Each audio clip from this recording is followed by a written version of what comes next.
Assalamualaikum warahmatullahi wabarakatuh. Perkenalkan, saya Arwa Zahra. Di sini saya akan menyampaikan mengenai learning artikel jurnal yang menggunakan metode penelitian tindakan kelas atau PTK. Tugas ini saya buat untuk memenuhi tugas mata kuliah metode penelitian dengan dosen pengampu Bapak Dr. Andes Edi Henry Moyana MPD, kemudian Ibu Konita MPD, dan Bapak Budi Iskandar MPD. Nah, baik, dimulai dari identitas artikelnya terlebih dahulu. Nah, judul artikelnya adalah penerapan metode TPR atau Total Physical Response dalam pembelajaran bahasa Inggris anak usia dini. Nah, nama penulis artikel ini adalah Ahmad Fadlan, Ridwan, Untung Nopriansyah, dan Nurfaijah. Nah, artikel ini dipublish dan diterbitkan di Jurnal Al-Atfal Pendidikan Anak Usia Dini pada bulan Juni tahun 2021. Nah, jumlah referensinya ada 31 sumber referensi yang dijadikan sumber gitu dalam artikel jurnal ini. Nah, adapun pendahuluan dari artikel ini yaitu pendidikan anak usia dini merupakan tahap penting dalam perkembangan anak yang memerlukan perhatian khusus gitu. Dalam konteks ini, penelitian tindakan kelas menjadi salah satu metode yang efektif untuk meningkatkan kualitas pembelajaran. Nah, PTK ini bertujuan untuk mengidentifikasi gitu masalah yang muncul dalam proses belajar mengajar dan menerapkan tindakan perbaikan yang berbasis penelitian gitu. Nah, melalui PTK ini, pendidik dapat menganalisis praktik pengajaran mereka, mengevaluasi strategi yang digunakan, kemudian serta menciptakan lingkungan belajar yang lebih baik. Nah, penelitian ini tidak hanya memberikan wawasan tentang efektivitas metode yang diterapkan gitu, tetapi juga memungkinkan guru untuk berinovasi dan menyesuaikan pendekatan mereka sesuai dengan kebutuhan anak-anaknya. Nah, pentingnya PTK ini atau penelitian tindakan kelas ini dalam PAUD terletak pada kemampuannya, yaitu untuk meningkatkan gitu kompetensi guru dan kualitas pembelajaran gitu. Nah, dengan menerapkan PTK ini, guru dapat menciptakan gitu pengalaman belajar yang lebih interaktif dan menyenangkan, yang pada gilirannya dapat membangun kepercayaan diri dan kemampuan berbahasa anak. Nah, hasil dari penelitian ini diharapkan dapat memberikan kontribusi positif terhadap perkembangan bahasa dan keterampilan sosial anak, serta mempersiapkan mereka untuk menghadapi tantangan yang akan dihadapinya di masa depan. Adapun tujuan dari penelitian dalam artikel ini yang pertama yaitu untuk mengetahui gitu penerapan metode dari TPR tadi, yaitu Total Physical Response di kelompok B di TK Edelweiss Kota Jambi pada ajaran 2018 sampai 2019. Nah, kemudian tujuannya itu untuk mengetahui gitu penerapan metode tadi di TK tersebut. Nah, kemudian untuk mengukur gitu peningkatan kemampuan bahasa Inggris anak gitu. Kemudian penelitian ini juga bertujuan untuk mengevaluasi efektivitas metode tersebut dalam menstimulus peserta didik untuk mengembangkan kemampuan bahasa Inggris mereka. Sekarang metode penelitian yang digunakan dalam penelitian atau dalam artikel ini adalah menggunakan penelitian tindakan kelas atau PTK dengan metode eksperimen yang dirancang ada one group, pretest, dan post-test design. Kemudian terdapat diawali dengan pretest terlebih dahulu, kemudian ada post-test gitu setelah dilakukan penelitian. Nah, kemudian subjek penelitiannya itu ada 15 siswa TK Edelweiss. Adapun hasil penelitian dari penelitian ini yaitu adanya reaksi peningkatan kemampuan bahasa anak tersebut diperoleh dari observasi nilai rata-rata kemampuan bahasa praobservasi perlakuan metode TPR yaitu 41,75% menjadi 59% pada siklus pertama gitu. Dengan kenaikan peningkatan rata-rata sebesar 49% dan menjadi 86% di siklus kedua. Kemudian dengan mengalami peningkatan rata-rata besarnya itu 76,25%.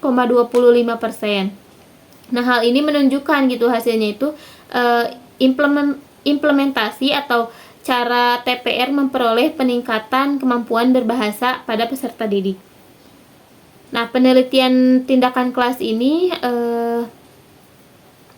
memberikan petunjuk gitu akan perolehan memberikan adanya peningkatan bahasa Inggris pada anak usia dini gitu. Nah, pada kegiatan ini dilakukan oleh peneliti dengan 2 siklus. Selanjutnya langkah-langkah PTK dalam PAUD. Nah, yang pertama ada identifikasi masalah gitu, di mana guru mengidentifikasi masalah yang dihadapi dalam pembelajaran. Misalnya rendahnya kemampuan bahasa Inggris pada anak. Nah, yang kedua perencanaan tindakan gitu, yaitu mengembangkan rencana tindakan yang mencakup metode yang akan digunakan seperti tadi TPR atau Total Physical Response untuk meningkatkan interaksi dan penguasaan bahasa gitu. Nah, yang ketiga itu pelaksanaan tindakan, di mana guru melaksanakan rencana yang telah dibuat sambil mengamati, mencatat perkembangan anak selama proses pembelajaran. Nah, yang keempat yaitu observasi dan evaluasi. Nah, observasi dan evaluasi ini mengumpulkan data melalui observasi gitu untuk mengukur apakah ada dampak gitu dari tindakan yang dilakukan. Nah, data ini bisa berupa hasil tes, observasi interaksi, dan perubahan perilaku anak gitu. Nah, yang kelima itu ada refleksi, di mana menganalisis data yang telah dikumpulkan untuk mengevaluasi efektivitas dari tindakan yang diterapkan dilakukan itu. Jika hasilnya menunjukkan peningkatan, tindakan dapat dipertahankan gitu. Nah, jika tidak, perlu dilakukan perubahan. Kemudian hasil dari PTK tadi memiliki beberapa implikasi terhadap praktik pembelajaran di kelas gitu. Nah, yang pertama implikasinya itu adanya peningkatan metode pembelajaran gitu. Dengan menerapkan metode seperti TPR, guru dapat menemukan cara yang lebih efektif gitu dalam mengajarkan bahasa Inggris. Kemudian membuat pembelajaran lebih menyenangkan dan interaktif gitu. Nah, yang kedua ada pengembangan kurikulum gitu. Nah, temuan dari PTK dapat digunakan untuk mengembangkan kurikulum yang lebih sesuai gitu dengan kebutuhan dan karakteristik anak usia dini. Nah, yang ketiga yaitu pelatihan guru, di mana hasil penelitian dapat menjadi dasar gitu untuk pelatihan guru dalam menggunakan metode yang lebih inovatif dan sesuai untuk anak-anak gitu. Nah, yang keempat yaitu peningkatan keterampilan komunikasi. Dengan hasil yang menunjukkan peningkatan gitu keterampilan berbahasa anak, guru dapat membuktikan efektivitas dari metode yang digunakan gitu, yang dapat mendorong penerapan metode serupa di sekolah lain gitu. Nah, dengan demikian PTK ini tidak hanya berfungsi sebagai alat untuk meningkatkan kualitas pembelajaran gitu, tetapi juga bisa digunakan sebagai sarana untuk mengembangkan atau pengembangan profesional bagi pendidik di bidang atau di satuan PAUD. Nah, adapun relevansi hasil penelitian dalam artikel tersebut terhadap pengajaran dan pengelolaan kelas di pendidikan anak usia dini atau di PAUD itu dapat dijelaskan dalam beberapa poin penting gitu. Nah, yang pertama yaitu relevansinya metode TPR ini terbukti efektif gitu dalam meningkatkan kemampuan berbahasa Inggris pada anak usia dini. Nah, yang kedua, hasil penelitiannya itu menunjukkan peningkatan yang signifikan gitu dalam kemampuan bahasa Inggris anak setelah diterapkannya metode TPR gitu. Nah, yang ketiga itu dengan mengintegrasikan metode yang interaktif dan menyenangkan, guru dapat mengelola gitu kelas dengan lebih baik gitu. Nah, yang keempat itu relevansinya itu penelitian ini menunjukkan pentingnya dukungan dari orang tua dalam proses pembelajaran gitu.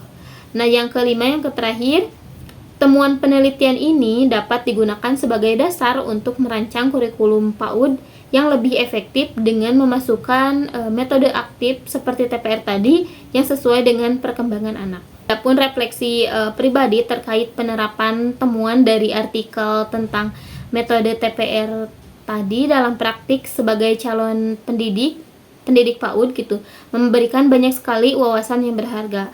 Nah, adapun poin-poinnya ada yang satu, penerapan metode TPR itu yang pertama ada mengintegrasikan gitu gerakan fisik dalam pembelajaran bahasa Inggris anak dapat membuat kegiatan belajar lebih menarik gitu bagi anak.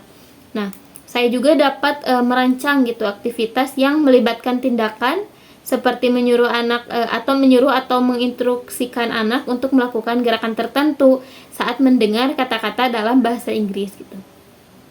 Nah, yang kedua, TPR itu tidak hanya berfokus pada pembelajaran bahasa gitu, tetapi juga memperhatikan juga kebutuhan fisik dan emosional anak.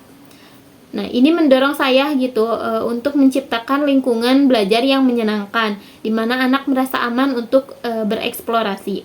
Nah, yang ketiga, yaitu dengan melibatkan anak dalam kegiatan kelompok, mereka dapat belajar berkolaborasi dan berkomunikasi. Nah, ini tuh penting banget untuk perkembangan sosial dan emosional anak.